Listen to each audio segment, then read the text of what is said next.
Hi friends, it's soap cutting time again. Who's ready to see what this oatmeal milk and honey soap looks like inside? I don't know about you, but I sure am ready. So let's get into it. Doesn't matter how many times I do it.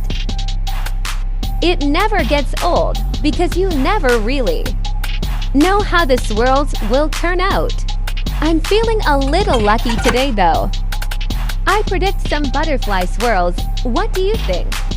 By the way, side note, this soap will darken a bit by end of curing time, thanks to the beauty of soap mac and chemistry. Oof, there it is. Butterfly swirls. This never gets old.